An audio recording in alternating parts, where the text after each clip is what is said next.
আলুগুলা কি লাল দেখছেন? একদম দেশি আলু।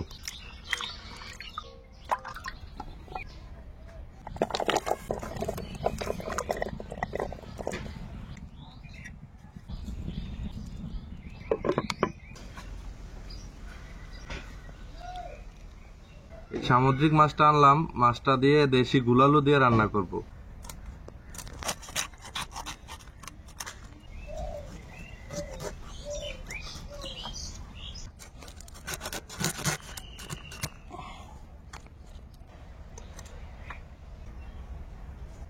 আলুটা সিদ্ধ হইয়া ফাইটে গেছে, বোঝাই যাইতেছে যে আলুটা হয়ে গেছে।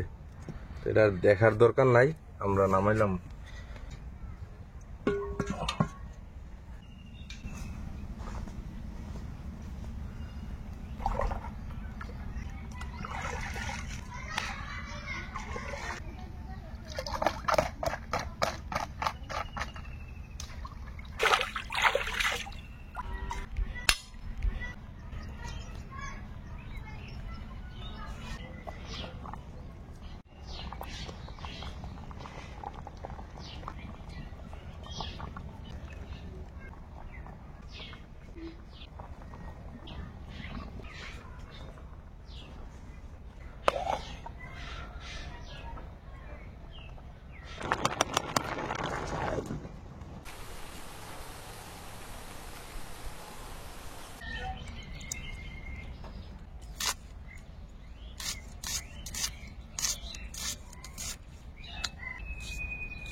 বিসমিল্লাহ।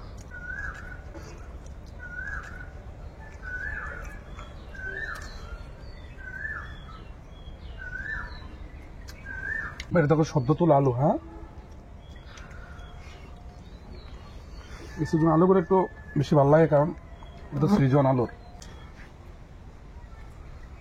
দেশি আলুর সাথে সাগরের মাছটা, আলুর স্বাদ আর মাছের স্বাদ কোনটা বেশি কম এটাই বুঝতেছি না। মানে আলুর স্বাদটাই বেশি বলবো না মাছের স্বাদটাই বেশি বলবো, এটাই বুঝতেছি না।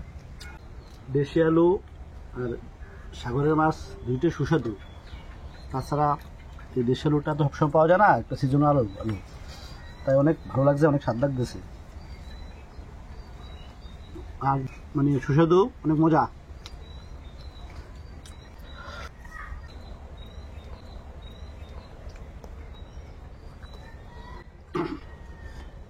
আমাদের ব্লেসপুরে সচরাচর অনেক খাবারই আছে, অন্য জায়গা থেকে খাইলে যে টেস্টটা তার হাতে মাসাল্লাহ আর অনেক ভালো লাগে।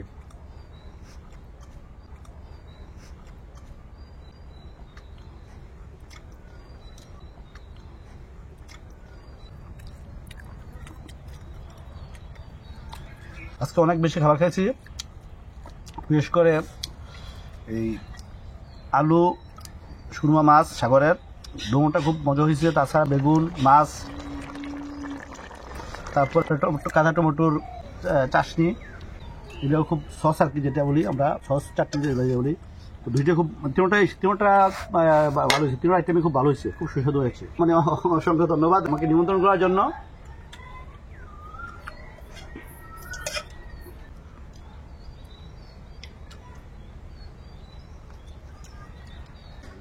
ভালো কথা।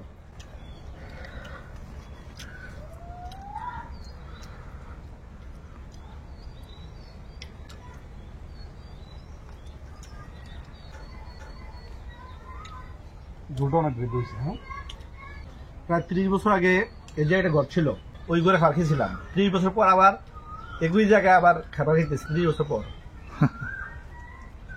মানে জীবনে স্মরণীয় থাকবে আর কি।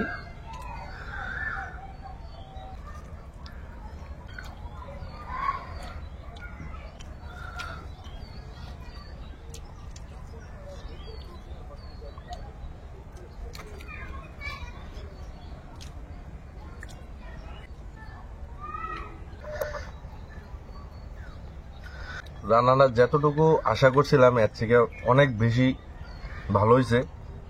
মন চাইতেছে চেটে ফুটে সবকিছু খাই। যাক, হ্যাঁ, আমি সবসময় 1 প্লেট ভাত খাই আর কি। আজকে মজা হওয়ার কারণে 3 প্লেট ভাত খাইছি। আমার ভিডিও যদি আপনাদের ভালো লাগে তাহলে আমাদের ইউটিউব চ্যানেলটা সাবস্ক্রাইব করে দিবেন।